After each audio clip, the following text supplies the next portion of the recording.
a minha geração. Este país também é para novos e é por isso que recebemos em estúdio um jovem poeta, dizedor de poesia, performer e produtor cultural. Nasceu em Lisboa em 98, filho de mãe portuguesa e pai angolano. Cedo começou a escrever poesia para a avó, para os pais e para a namorada da altura, profundamente influenciado por Sam the Kid.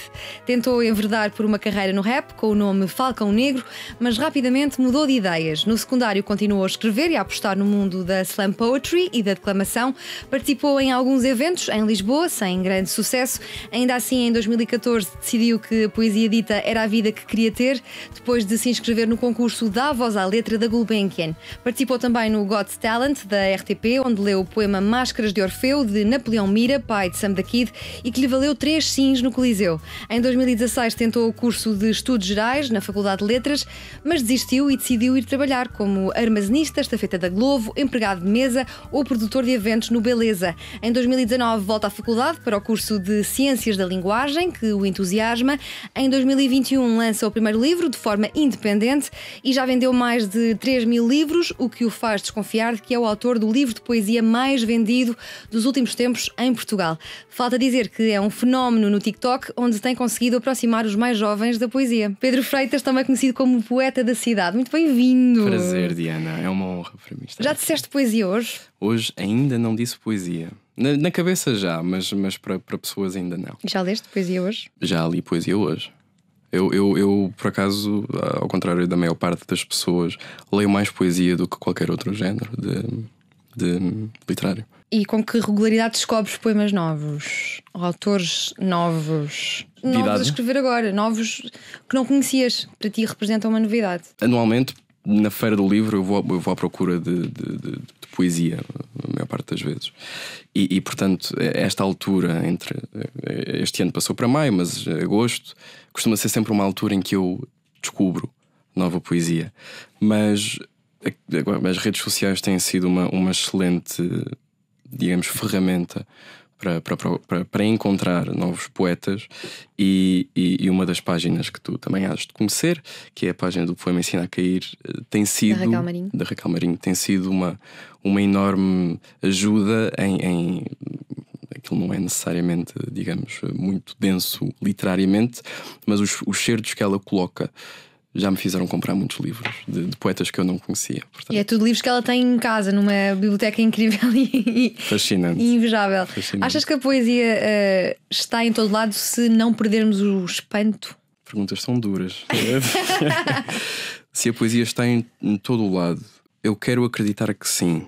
Aliás, eu tento viver a minha vida com essa mesma visão, que tudo aquilo em que toco, ou tudo aquilo que vejo, pode ser passível de ter algum teor poético, mas eu acho que vai sempre depender um pouco da sensibilidade das pessoas. E nós sentimos isso, quer dizer, vejo-te como uma pessoa com uma sensibilidade literária muito grande, mas acredito que no secundário privaste com pessoas que não tinham necessariamente essa sensibilidade. E eu privei com pessoas que não tinham essa sensibilidade. E para essas pessoas, obviamente que é capaz de existir aqui um desfazamento entre perceberem a importância do universo literário no resto da vida, e até porque o sistema de ensino também não é o melhor. Eu sei que és um bocado crítico em relação à forma como os poemas são esmifrados ali. Toda a literatura, não é só a poesia, é toda a literatura. Mas achas que há uma forma mais eficiente de fazê-la chegar aos mais novos? Acho que sim. O TikTok? Não, imagina, nós já não é nova a ideia de que o sistema de ensino estagnou um pouco na sua metodologia, não é? Nós passamos por toda a Revolução Industrial e continuamos a dar aulas da mesma forma. E também não é novo as estatísticas que nos chegam de que Portugal é um dos países da União Europeia com o menor índice de leitura, menor índice de compra de livros, e os nossos próprios jovens, eu costumo falar com algumas escolas e ir a algumas escolas fazer sessões com os alunos. E a verdade é que aquilo que dizem é exatamente: nós estamos um bocadinho fartos. E a mim parece-me que existe uma forma melhor de fazer isto. O problema está na metodologia que se encontrou, que o Ministério da Educação encontrou e que tenta aqui o Fernando Pinto Amaral, o poeta português, que foi meu professor, com quem já trabalhei e que agora é meu amigo, numa tertúlia uma vez que produzimos sobre Cesário Verde, ele afirmou que uma das, digamos, piores coisas que podem fazer a um poeta é institucionalizá-lo. E é isso que se tem feito à poesia e à literatura. Nós deixamos de descobrir a poesia e descobrir a importância do teor literário pelo sustento que nos dá em termos criativos, em termos culturais, e passamos a descobri-lo porque temos um exame no final do ano, porque somos avaliados continuamente, e quer dizer, ninguém tem vontade de fazer o que quer que seja se no final tiver uma nota a delinear se o fez bem ou se o fez mal. Nós também soubemos esta semana que os alunos do 4º ano pioraram em termos de leitura, estão com níveis menos interessantes de capacidade de interpretação e de leitura, e também um estudo que não é propriamente novo, que indica que se tivermos pais que leem em casa, vamos tendencialmente interessar-nos mais por leitura. Quando isso não acontece, temos alguém que nos diz poemas no TikTok e que chega a milhares de pessoas. Que tenta aqui colmatar um bocadinho esta falha, que também é do sistema de ensino, de não se, digamos, de não se inovar nesta nova vertente, que é a vertente digital. E grande parte do meu trabalho tem sido nessa tentar colmatar essa falha e tentar, digamos aqui, mostrar aos jovens que aquilo que se dá nas aulas tem uma maior importância do que só aquilo que nos ensinam, e que são os recursos estilísticos e os temas e os contextos culturais em que as coisas existem. Há um teor subjacente a tudo isso e que faz parte da nossa, digamos, toca na existência humana e na forma como nos conectamos com os outros e com o nosso circundante. E olha, nas aulas de português eu até gostava de desmifrar os poemas e da professora me dizer que a minha análise estava certa, embora eu ficasse a pensar que se calhar esta interpretação podia ser esta, mas se calhar era um bocado mais aberta do que aquilo que eu tinha dito. Será que também passa por percebermos que a poesia não está só nos clássicos que nos aparecem nos manuais, mas está também nas músicas, não é? Está particularmente nas músicas, nas canções, no fado, no rap? Essa, lá está, é outra vertente para a qual já se têm feito alguns esforços nesse sentido, mas ainda estamos muito longe, que é mostrar aos jovens que não é só aquilo que eles veem nos meios tradicionais, e que é o livro, que pode e que tem teor literário e teor poético. Nós somos um país, para todos os efeitos, um país de poetas transversal a géneros e transversal a meios. E enquanto que a poesia existe no meio literário, existe enquanto meio físico, que é o livro, se tivermos disponibilidade para tal, encontramos poesia em tudo o resto. E o rap é aqui, talvez, não sou imparcial nesta minha análise, mas eu acredito que o rap é talvez o meio em que a poesia pode chegar mais facilmente à nossa camada jovem, porque para todos os efeitos e com impacto social. O hip hop e o rap são os géneros musicais que mais se ouvem em Portugal neste momento. Nós já vamos ao rap e em particular ao Sam da Kid, mas aproveitando esta tua deixa de que Portugal é um país de poetas, podes decidir, tosse. Não, Eu queria perguntar porque é que achas que Portugal é um país que historicamente sempre teve bons poetas e boa poesia. Eu não sei se sou capaz de responder a essa questão, porque não é uma questão cuja resposta esteja presente numa só premissa. Eu acho que é um conjunto de características e que muitas delas vão ao encontro daquilo que temos como o imaginário E a própria riqueza da língua portuguesa também. A riqueza da língua portuguesa é uma coisa, e é um dos fatores, mas o imaginário que temos também da história de Portugal.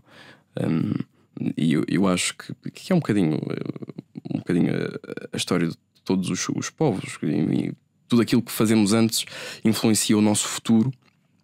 Mas essa resposta, porque é que Portugal é um país de tantos poetas e tão bons poetas, eu não te sei. Por contraste, olhando para a nossa história, vemos que há efetivamente muitos poetas, mas ao mesmo tempo ouvimos constantemente dizer que a poesia está morta, que não há leitores de poesia, as editoras não estão interessadas em publicar livros de poesia. E não estão. Não estão.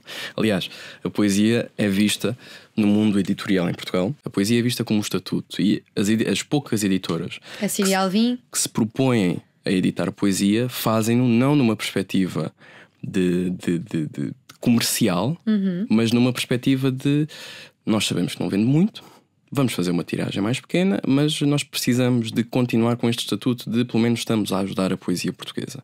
Agora, isto traz vários problemas. O primeiro é, não existe nenhum incentivo da parte editorial e depois podemos falar mais à frente, mas também do governo e de toda esta estrutura cultural em Portugal. Não existe nenhum incentivo na escrita de poesia e na edição de poesia. Porque se nos dizem, e disseram-me a mim muitas vezes, Pedro, é assim, poesia não dá dinheiro. Eu, se fosse a ti, escolhia um outro género e tentar-me colocar a escrever romances. Esta, digamos, falta de crença na poesia enquanto um género que pode manter o seu teor literário profundo, ao mesmo tempo que sai, digamos aqui, da esfera intelectual fechada, dos guardiões da intelectualidade da academia portuguesa, e manter um certo tipo de sucesso comercial.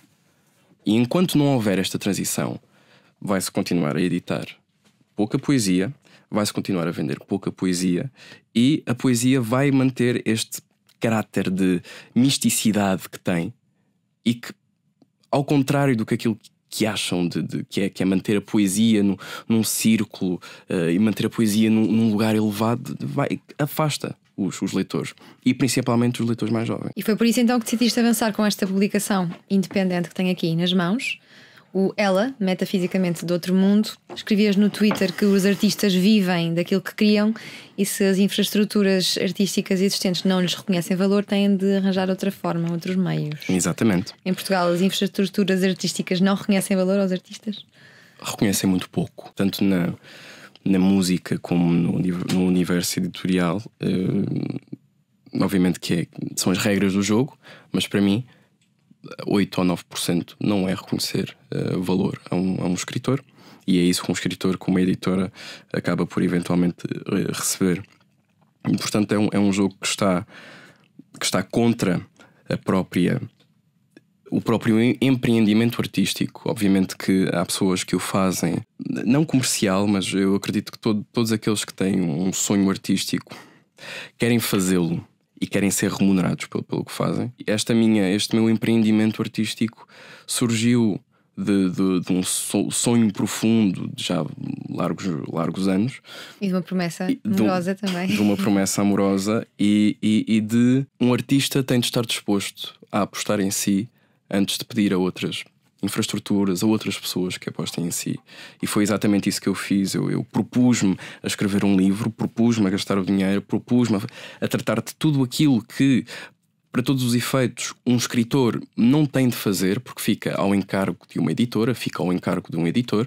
Eu propus-me a fazer isso tudo, sabendo que algumas pessoas veriam valor nesse empreendimento, e depois eu podia pegar nesta bandeira como ninguém me pode dizer absolutamente nada. Eu fiz isto sozinho. Se tiver sucesso, então, só me posso culpar a mim. Se não tiver sucesso, só me posso culpar a mim também. Então explica a quem nos está a ouvir e ficou interessado nesta ideia de publicar de forma independente. Falaste em 8, 9%, já é mais do que há uns anos, em 2019 fizeram uma proposta de publicar um livro em que me dava uma entrada e depois 7% das vendas desse livro.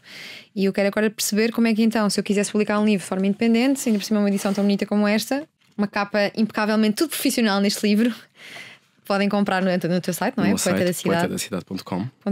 Como é que procuras uma gráfica? Como é que escolhes a melhor? Como é que escolhes os materiais, as páginas, a capa?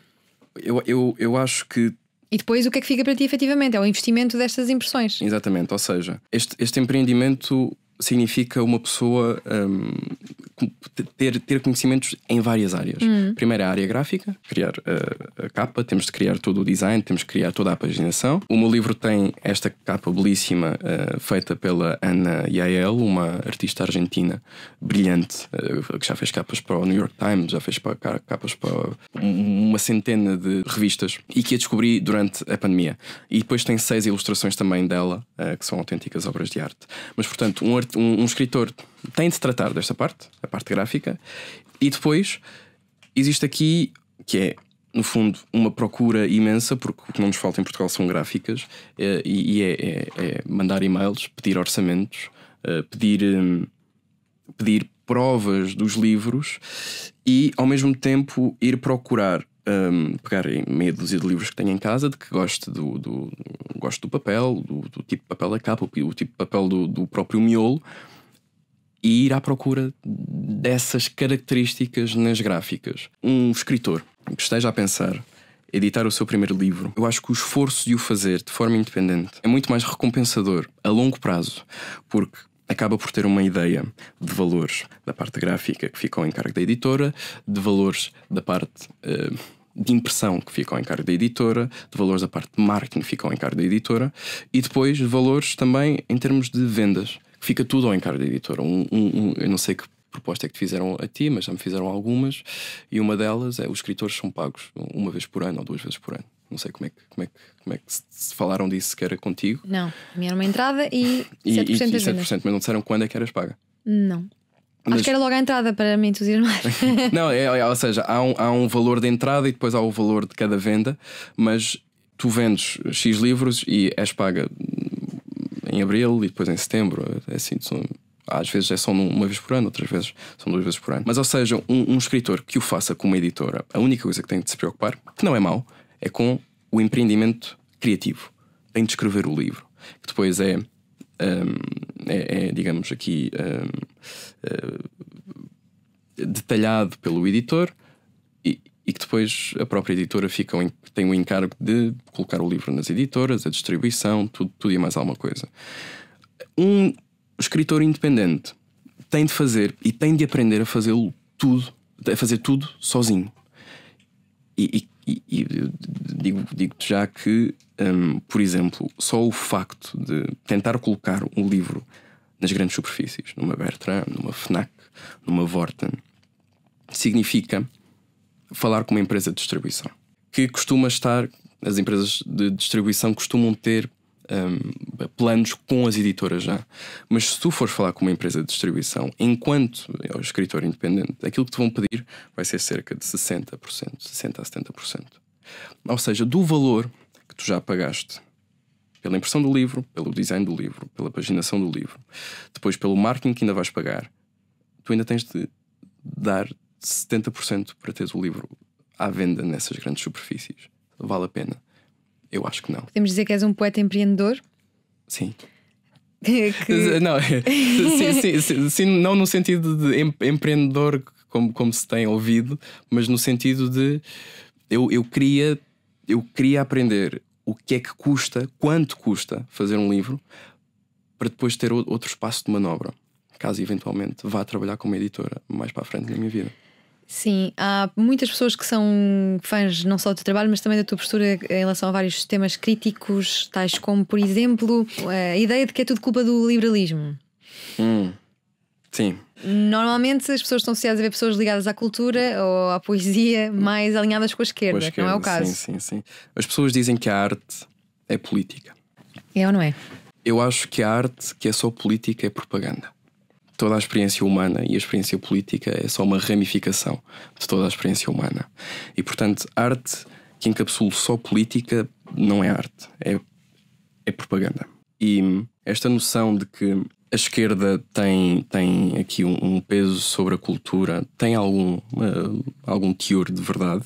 De facto, durante o Estado Novo foi a esquerda que fez aqui um esforço hercúleo de manter a cultura viva, mas isso não lhes dá e não dá à esquerda autoridade sobre o empreendimento artístico e sobre o empreendimento cultural. E quer dizer, nós somos governados por um governo de esquerda.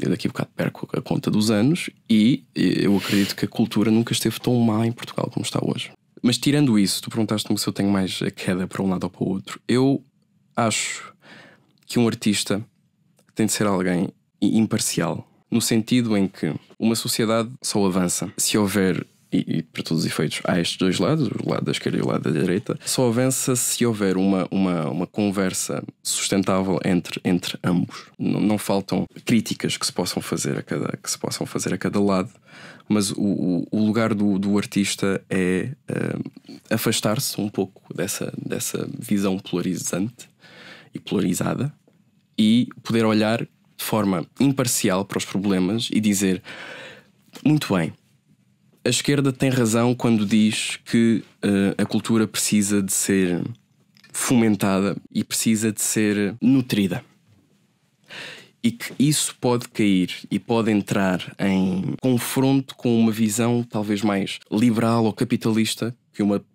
eventual direita possa ter. Mas ao mesmo tempo, a cultura não pode ser a fundo perdido. A cultura tem de ser capaz de gerar dinheiro e tem de ser capaz de chegar a novos públicos. Ora, uma das coisas que nós podemos ver em Portugal é que a cultura tem tido uma grande dificuldade em captar novos públicos. E eu acredito que isso se suceda devido a uma total inabilidade do governo em querer saber da cultura. Nós olhamos para um orçamento de Estado em que a cultura tem, eu quero dizer 43 ou 0,43 ou 0,46%. Está muito longe do 1% pelo qual se lutou há uns anos.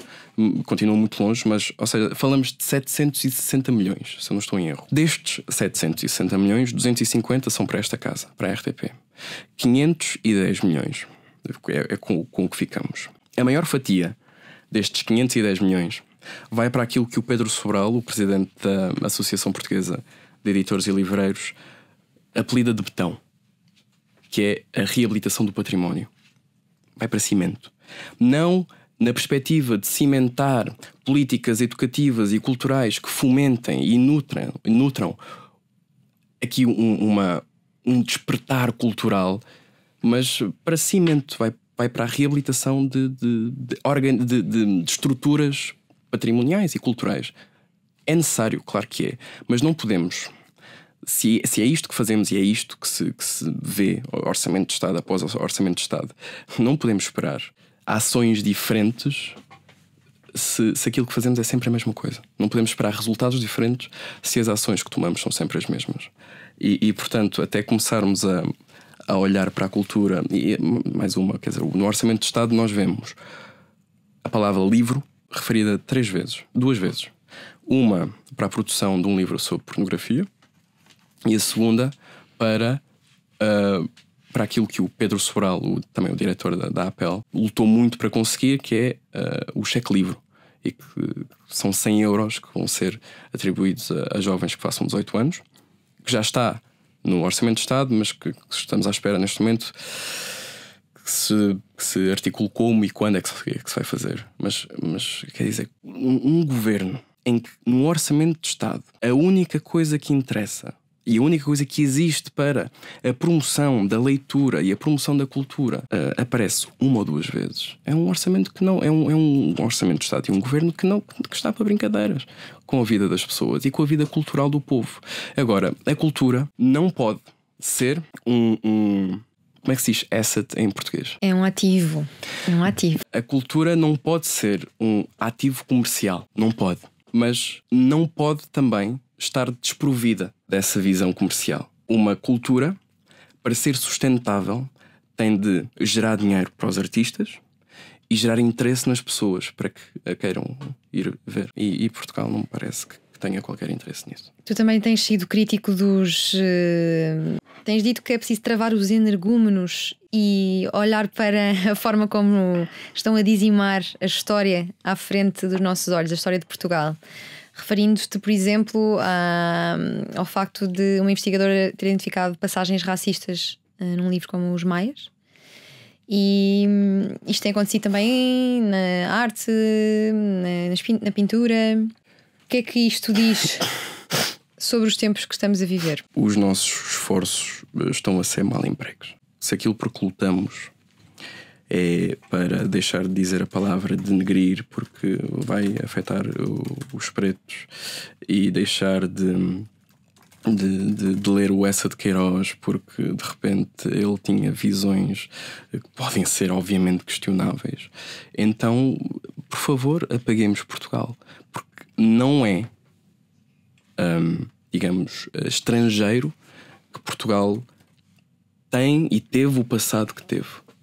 Toda a gente sabe isso. Toda a gente sabe o mal que Portugal fez. Agora, se vamos escolher purgar Portugal, toda uma cultura, toda uma língua, tendo em conta aquilo que pessoas que já nem sequer vivas estão e cujo pensamento se encontra, digamos, representado numa grande minoria de pessoas, então acaba-se com Portugal e começa um novo país. Eu tenho opiniões muito, muito concretas sobre esse assunto, a luta antirracista.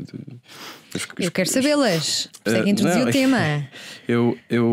E sobre a cultura também. Eu, há um ano, no meu podcast chamado Dizer, depois de quase um ano com o meu livro cá fora, tendo em conta o trabalho que tenho vindo a desenvolver, pelo menos desde 2017, eu sei o bom trabalho que tenho feito na divulgação da poesia e aqui na tentativa de uma ponte entre os mais jovens e aquilo que eles próprios consideram chato. E depois, quando publiquei o meu livro, e depois de um bom sucesso com o meu livro, ainda me questiono o porquê dos órgãos de comunicação social não quererem pegar em nada do que eu faço.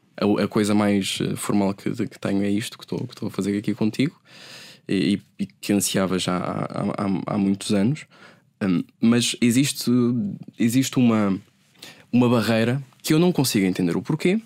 Existe uma barreira entre a importância que os órgãos sociais dizem dar à cultura e à literatura e aquilo que não fazem com alguém que tem feito um trabalho, para todos os efeitos, muito bom na área. Eu teci várias premissas e várias possibilidades, e uma delas, que eu queria que fosse mentira, era a premissa de que, como não sou uma pessoa que procura os temas fraturantes ou que faz poemas sobre o racismo, sobre a negritude em Portugal. Todo este livro é sobre o amor, um amor louco adolescente. Isso é tudo um amor adolescente. E eu já fiz, eu fui um antirracista profundo. A premissa era, eu acho que isto acontece por eu não ser esta pessoa agora. Ok, Pedro, então o que é que vais fazer com isso? Vou fazer uma experiência social. E o que eu fiz foi, escrevi um ensaio chamado Não Sou Preto o Suficiente, que podem encontrar no meu podcast. A ideia desse ensaio era, eu vou fazê-lo, vou gravá-lo e vou colocar um excerto do ensaio, até porque foi na altura da apropriação cultural e toda aquelas notícias sobre a Irma e sobre a Rita Pereira, sobre as tranças da Rita Pereira. Eu vou colocar um excerto no Twitter e depois falei com uma mão cheia de amigos a dizer assim, quanto é que querem apostar que eu vou fazer isto? E eu vou ter uma mão cheia de jornalistas à perna, só por causa disto e só por causa do tema. E pronto, e passado 1 ou 2 dias, aquilo que aconteceu foi, tinha jornalistas no Twitter a mandar-me uma reportagem, queremos uma notícia, não sei o quê. E eu, vocês são uma cambada de hipócritas, vocês não querem, aquilo que vocês querem é notícias para dar cliques, aquilo que vocês querem é temas polarizantes, vocês querem afastar as pessoas umas das outras.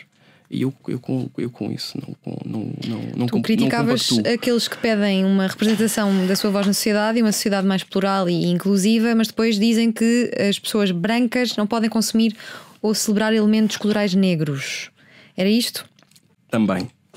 Eu acho que é um bocadinho contraproducente nós lutarmos por um multiculturalismo e pela multiculturalidade e depois dizermos, mas é multiculturalidade só para alguns. E não é só isso. Eu não gostava de estar a falar sobre isto, porque não, lá está. É uma opinião que tenho, mas que não é de todo algo em que eu perca a minha cabeça ou o meu tempo, ou sequer que ache que tenha a importância que tem neste momento. Mas a conversa da representatividade, para mim, é algo que me faz muita confusão. Porque, das duas, uma. Eu não uso a palavra negro. Eu não gosto da palavra negro. Eu uso a palavra preto. Os pretos pensam de forma diferente por causa da cor da pele e por isso precisam de estar nestes lugares. Ou então os pretos não pensam de forma diferente por causa da cor da pele. Deixa-me reestruturar. Estrutura. O argumento é ou que é o que eu acho que é o argumento mais racista. Pede-se representatividade de pessoas pretas em lugares de chefia. Mas quer dizer, pedir-se a representatividade de alguém só por causa da cor da pele é dizer, esta pessoa pensa de forma diferente porque é preta. E eu não sei que vos diga, mas não existe argumento mais racista que esse. Que é, esta pessoa tem diferenças cognitivas relativamente aos brancos e por isso merece estar num lugar de representativo, neste lugar, por causa da sua cor da pele. O Abraham Lincoln, não me lembro em que ano porque sou péssimo com datas, não me lembro contra quem porque sou péssimo com nomes. Nos discursos de Gutenberry ou Gutenberry, eu devia ter isto na ponta da língua, mas não tenho, não me lembro. Mas podem encontrar na internet. O Abraham Lincoln, pessoa que aboliu a escravatura, presidente dos Estados Unidos que aboliu a escravatura, disse num debate que o homem preto e o homem branco têm diferenças físicas e psicológicas. E ele, como um homem branco, quer a raça branca num lugar de superioridade. Isto veio de alguém que aboliu a escravatura. E aquilo que eu me pergunto é: vamos continuar com aquilo porque estamos a lutar é a perpetuação deste pensamento, que as pessoas merecem estar onde estão, não pelas... Pronto, e aqui entra a questão da meritocracia, que eu não acredito que encapsule tudo, mas devia guiar grande parte do nosso envolvimento na sociedade. As pessoas devem estar onde estão, não porque merecem, mas sim por causa da cor da pele, e elas pensam diferentes por causa da cor da pele. Para mim não existe argumento mais racista. E o argumento também de que nós temos de encarar todas as pessoas, não como pessoas individuais na sua soberania, mas primeiro como pela cor. Isso é pedirem-me para eu olhar para o meu pai como um preto, antes de olhar para ele como um dos trabalhadores mais esforçados que eu conheço, uma das pessoas mais empáticas e que coloca o seu dever à frente do que quer que seja que ele deseja. É a polícia. O dever que tem para com a sociedade à frente de toda a gente. O meu pai é aquela pessoa para quem toda a gente liga. E dizerem-me isso, dizerem-me que uma pessoa, temos de olhar para os nossos jovens, temos de olhar para esta comunidade como pretos antes de olharmos para eles como o que quer que seja, é dizerem-me que tenho de olhar para a minha família como um bando de pretos. Eu não coaduno com isso, não compactuo com essa visão. Isso para mim é ser-se racista, é pôr a cor da pele antes de qualquer outra característica, muitas delas mais importantes, todas mais importantes. Agora, passando para outro tema quente dos nossos tempos, uma língua genderless. Querem uma língua genderless? Temos pena, mudem de país.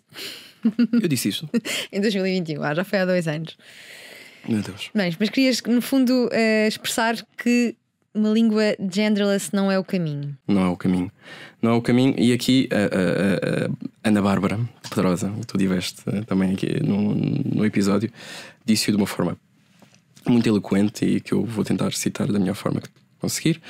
Mas o objetivo da língua não é a representatividade e a inclusão de toda a gente, ou a representatividade e a inclusão do indivíduo. O objetivo da língua é a comunicação. E todas as estruturas que são postas em prática, que vão contra uma maior facilidade de comunicação. Eu não sou ninguém para dizer que deve ser feito ou não deve ser feito, até porque, como aluno de linguística, aquilo a que somos ensinados é: nós não somos autoridade no sentido de dizer que sim ou que não. A única coisa que nós fazemos é olhar para os fenómenos da língua e indicá-los, dizer o que está a acontecer. Eu acredito que esta luta por uma língua sem género é uma luta quase perdida, porque vai implicar um conjunto mudanças linguísticas que só colocam barreiras a uma cada vez mais fácil comunicação. E nós estamos a falar de um povo que está a perder, por exemplo, por uma questão de economia, o segmento ES no princípio do verbo estar. É um dos erros que eu mais vejo. É o tivemos, portanto. E um tipo pelo meio. Mas, ou seja, nós enquanto povo, aquilo para que estamos mais, digamos, inclinados é para uma economia da língua. E, portanto, tudo aquilo que... Para uma economia da língua. Tudo aquilo que vier trazer, digamos, mais obstáculos, porque de facto é um obstáculo a esta economia, não me compete a mim dizer que não vai funcionar. Eu não sei se vai funcionar, mas eu acredito que a língua, enquanto mecanismo vivo dos falantes, vai afastar essa visão. E quem chegou até aqui neste podcast vai pensar que os teus poemas são sobre temas sociais. Neste livro que podemos encontrar é amor, amor, amor, um amor muito adolescente. Um amor muito não adolescente, é verdade. Achas que é possível alguém identificar-se com este tipo de amor aos 50, 60, 70 anos, da forma como é aqui descrita? Eu tenho muitos leitores de maior idade. Imagina, este livro, como disseste no início, nasceu aqui de uma promessa que fiz a uma eventual namorada que tive, uma relação muito longa, e que começou com 16 anos. Ela é os mares e os ventos do sul, a bússola natural do mundo que faz guiar pássaros, homens e corações. Isto é tudo muito épico em relação a um grande amor. E aquilo que eu lhe prometi, aquilo a que eu me propus na altura foi: eu vou escrever-te um livro. E depois, quando dar-te way, quando as coisas se propuserem para isso, e eventualmente acabámos. E eu já tinha grande parte do livro. Feito. E ele tornou-se eventualmente depois algo que vai um pouco para além desse amor adolescente. Porque, primeiro, é um livro que acompanha todo este meu processo. É um livro que me acompanha dos 16 aos 22. Portanto, é um livro que encapsula digamos, um crescimento que é a idade quase mais importante daquilo que é constituir uma personalidade e que tipo de pessoa é que vamos ser. E em que acreditamos verdadeiramente vamos ficar com aquela pessoa para sempre. Exatamente. Temos uma ideia, um conceito de tempo e de eternidade muito místico. É assim uma coisa que... Se eu tivesse 24 horas para viver toda a minha vida como uma libélula, viveria à tua procura, nem que te encontrasse no último minuto apenas e me apaixonasse no leito da minha morte. Eu perguntava-me: que amor é este? E até me perguntei: será que é um amor são? Mas depois lembro-me que toda a gente já teve um amor destes na adolescência. Exato, é isso. De facto, depois de acabar o livro, percebi que muito daquilo que tinha escrito não era necessariamente são. Havia aqui um quê de não é saudável, de obsessão. E pôr a pessoa num pedestal também. Exatamente. Mas o livro depois tornou-se algo um bocadinho superior a isso. Eu encarei o livro depois na parte da edição, e quando estava mesmo a terminá-lo, eu escrevi muitos poemas depois da relação terminar, e encarei-o como um exercício escrito, que é assim que eu tento encarar aquilo que faço, neste caso na escrita. Um exercício escrito em que tento articular da melhor forma possível, no máximo das minhas habilidades, um conceito que para mim ainda está um bocadinho esfumado, que não é conciso o suficiente para que eu consiga entender. E este meu livro é uma tentativa de articular o que é o amor. No fundo é isso. E eu acho que tu disseste, quem ouvir pensa que é escrita de tudo sobre questões políticas. Eu estou lá para questões políticas, porque isto é um programa de opinião, então. Sim, não, claro. Importante saber a opinião. Mas, ou seja, eu sinto que a minha escrita, como eu te disse, eu acho que os artistas têm de ser um bocadinho superiores à polarização política. E aquilo que eu quero fazer com a minha escrita é exatamente encarar um conceito que não domino e tentar articulá-lo. Acho que esse vai ser o meu, como diz a Sofia de Melbrenner, o meu ofício de poeta. E tu consegues perceber quem são as 3.000 pessoas, as mais de 3.000 pessoas que compraram este livro? São mais jovens, mais mulheres? São mais mulheres.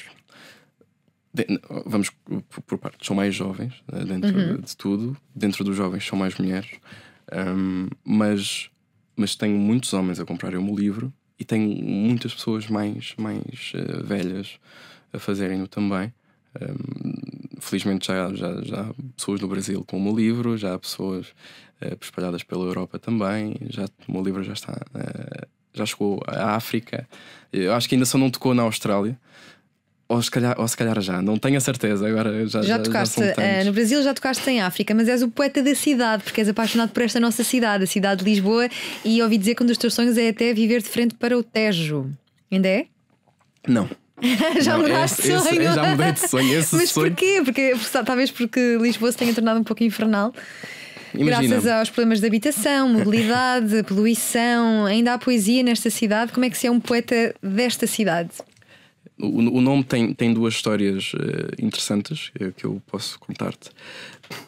Mas primeiro, o meu sonho já não é esse, no sentido de, se eu tiver muito dinheiro, eventualmente, espero que sim, eu adorava comprar uma casinha ali no Campo das Cebolas, com águas furtadas, com vista para o rio. É um sonho. Eu uma vez, ao trabalhar na Globo, entrei no prédio que foi o escritório de Fernando Pessoa, e foi uma daquelas experiências que eu tive quase etéreas, no sentido em que tu entras, não me lembro agora que prédio é que porta, e tu de repente estás onde Fernando Pessoa esteve. Foi uns arrepios pela espinha enormes. Mas eu depois fui entregar comida ao último andar e o homem que me abriu a porta abriu uma porta e era uma sala enorme e com uma janela. Eu fiquei apaixonado. E desde esse dia que esse é um dos meus sonhos. Mas agora eu quero viver numa vivenda perto do campo. Lisboa é de facto uma cidade encantadora em muitos aspectos, mas na verdade enfrenta muitos desafios. Como é que este poeta da cidade olha para esta cidade que é a sua, que te dá nome e onde nasceste também? O poeta da cidade nasceu digamos, eu comecei este projeto, este pseudónimo do poeta da cidade, em 2017. Eu estava a acabar o 12º ano. Estávamos a dar Mas como é que olhas hoje para a cidade? Ok, pronto, então eu vou cortar essa parte toda. A poesia pode-nos ajudar a pensar no futuro. Ouvimos falar muito das cidades do futuro, que estão bem distantes, sabes, daquilo que Diana, queríamos para que as pessoas se sentissem que o seu bem-estar no dia a dia fosse respeitado. A poesia tem muito poder, mas há coisas que a ultrapassam, e a arte tem muito poder, mas há coisas que a ultrapassam. E neste momento Lisboa está incomportável para toda a gente, não só para os jovens, como tu bem saberás, mas até também para os turistas. Eu neste momento, o nome poeta da cidade é isso mesmo, é só um nome. Eu já não tenho a afinidade a Lisboa que tinha há uns anos, e muito porque lá está, a cidade encanta-me ainda, mas já não é. Eu já não faço questão de, não sei, de te dizer que o meu grande sonho é ficar conhecido como o poeta de Lisboa. Mas o poeta da cidade também nos dá aquela ideia de que é uma pessoa que deambula. O Afonso Cruz, neste livro Vamos Comprar um Poeta, escreve que, alguns numa frase, escreve: o poeta deambulava, acho que é assim que os poetas andam. E este teu nome, poeta da cidade, é isso que me passa, na verdade. Deixa-me contar-te a história então. O poeta da cidade cresceu em 2017, numa altura em que eu estudava Cesário Verde, e apaixonei-me por Lisboa, mais ou menos nessa altura. Pelas descrições do Cesário, e esta quase forma medieval em que Lisboa se encontrava. E o meu objetivo principal, quando comecei os vídeos na altura para o YouTube, era, e se tu fores a ver, porque eles ainda estão disponíveis, era eu estar de costas sempre, o poeta da cidade ser uma pessoa sem cara, espalhado pela cidade. Os meus vídeos eram pela cidade de Lisboa. Eu de costas, muitas vezes a afastar-me das câmaras, muitas vezes parado, a dizer poesia na cidade de Lisboa. Mas lá está, esse plano depois acabou por ir por água abaixo. E como é que a poesia vai sobreviver aos avanços da inteligência artificial? Este Natal recebi um poema feito por inteligência artificial de um grande amigo que é apaixonado por Fernando Pessoa e programou a inteligência artificial para me dar um poema baseado no trabalho de Fernando Pessoa. Achas que é uma ameaça à criatividade poética? Olha, eu fiz. Já deste um TEDx sobre o assunto. Fiz uma TED Talk, um TEDx sobre o assunto. Convidaram-me com o tema fragmentos e eu tentei, porque é algo sobre o qual me tenho demorado algum tempo, tentei articular aqui esta questão da inteligência artificial com a questão da criatividade, ao mesmo tempo que toquei na Biblioteca de Babel do Jorge Luís Borges. E terão de ver a conclusão depois da. Está disponível? Ainda não está. Estará seu tempo? Foi agora em abril, portanto acredito que daqui a uns meses há de estar. Demora sempre um bocadinho. Mas o meu argumento era que não há nada que façamos que seja original.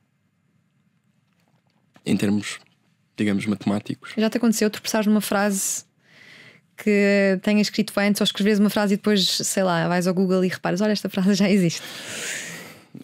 Eu já escrevi algumas frases que achei muito originais e fui ao Google confirmar e não encontrei registros. Uma frase igual.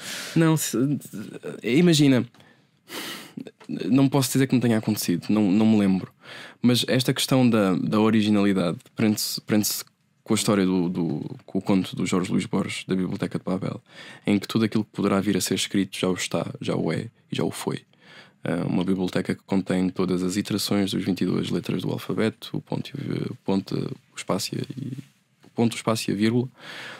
E portanto, não sei se conheces a história, o conto. Conta também aos nossos ouvintes. Pronto, a Biblioteca de Babel, no fundo, conta a história, a narrativa de um bibliotecário que vive numa biblioteca que é todo o universo. E nesta biblioteca podemos encontrar... A biblioteca está composta por hexágonos. Cada hexágono tem duas entradas em paredes opostas e saídas, uma entrada e uma saída, e nas restantes 4 paredes tem estantes. Cada estante tem 5 prateleiras, cada prateleira tem 40 volumes, cada volume tem 400 páginas e cada página tem cerca de 80 linhas, cada linha tem 40 caracteres, uma coisa assim. O narrador conta-nos a história de como, dado investigações passadas ao seu tempo por pessoas antes do seu tempo, concluiu-se que esta biblioteca contém todas as iterações do alfabeto, das 22 letras do alfabeto, o ponto, o espaço e a vírgula. Isto faz com que haja que a maior parte dos livros que encontramos nas estantes seja puro ruído, mas faz também com que encontremos tudo aquilo que foi escrito, todas as declarações de independência, a Bíblia, todas as iterações da Bíblia, a Bíblia escrita pelo Hitler, a Bíblia escrita pelo Diabo, o Mein Kampf escrito pelo Martin Luther King, tudo aquilo. péssimo exemplo que eu fui buscar. Mas, ou seja, tudo aquilo que foi escrito está nesta biblioteca. E todas as iterações disso mesmo também. Com mais um ponto, com menos um ponto, com uma letra. E houve um estudante, pronto, isto é o cerne do conto, depois ele continua. Mas houve um estudante de linguística computacional, doutorado depois em estudos, não me lembro bem no quê, que se chama Jonathan Basil, que criou e que materializou esta biblioteca num site chamado Library of Babel. Podes procurar depois se eventualmente quiseres. Mas este site, no fundo, é exatamente a materialização por parte de um algoritmo desta biblioteca. E aquilo que tu podes fazer no site é: tens um campo de busca e tu colocas as armas e os barões assinalados que dá o Ocidental para a Lusitana. Colocas lá um excerto dos Lusíadas e aquilo vai-te buscar à biblioteca infinita o volume, a página, a estante e o hexágono em que está. E tu fazes isto com qualquer texto que queiras e apercebes-te de que tudo aquilo que está escrito está lá.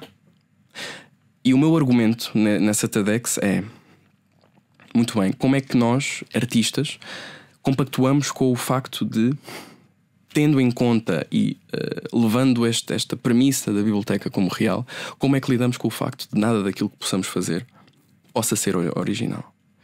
E apercebemos de que a nossa existência está marcada pela finitude. E enquanto que a existência da biblioteca está marcada pela infinitude, o ato de passar uma vida inteira, uma vida finita, à procura do próximo prémio Nobel é o mesmo ato de o escrever. E, portanto, neste sentido, a inteligência artificial e esta questão da criatividade, nós, enquanto seres finitos, vamos sempre encontrar formas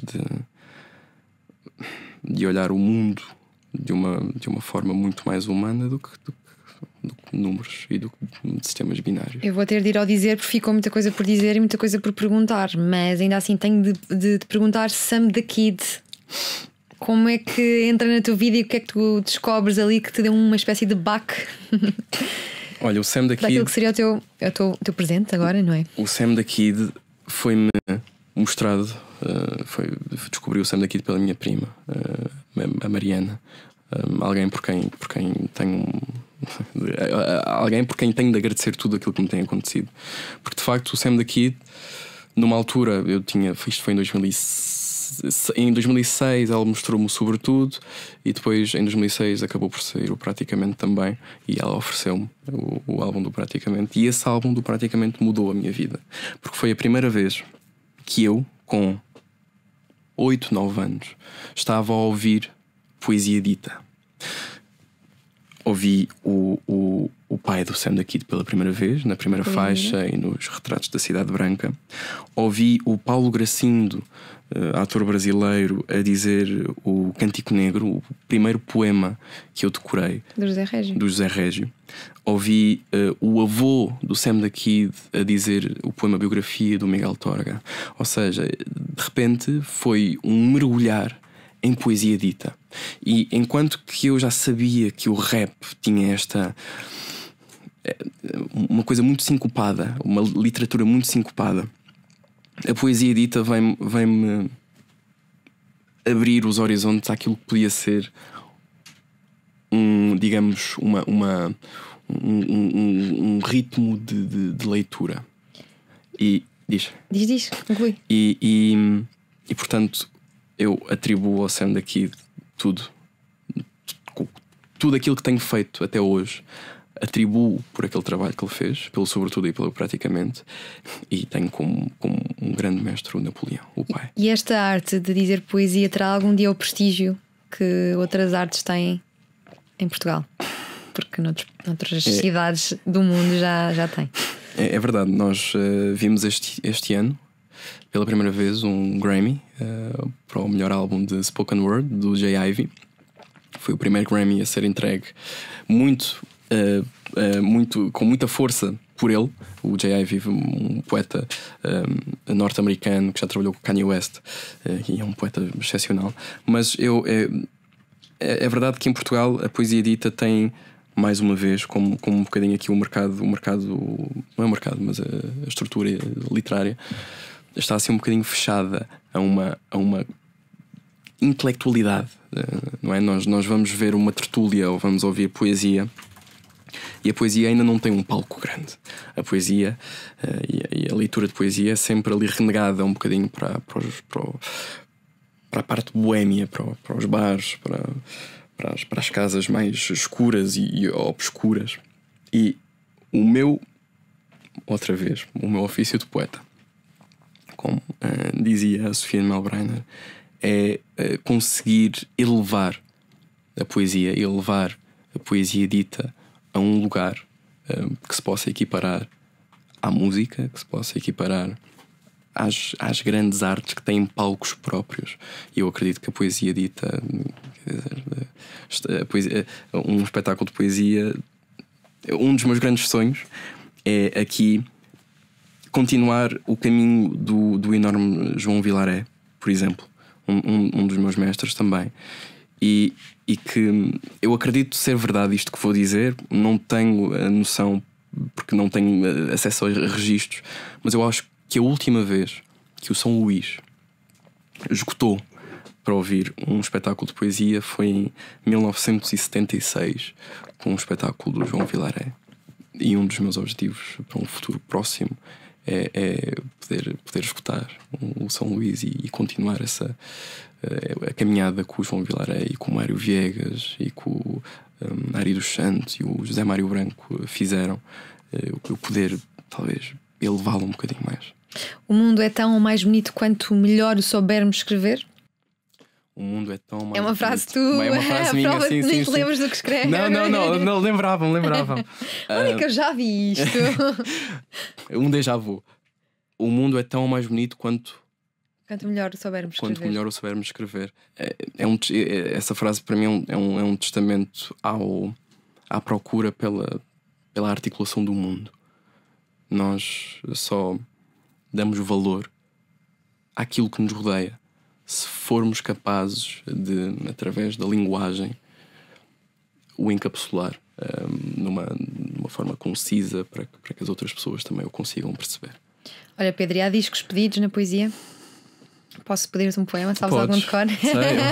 Sei. Gostarmos em beleza. Eu não sei nomes nem datas porque sei poemas. A tua memória Ramos está toda ocupada. Esquece. Pronto, assim eu vou ficar mais consolada pelo facto de ter saltado tantas perguntas.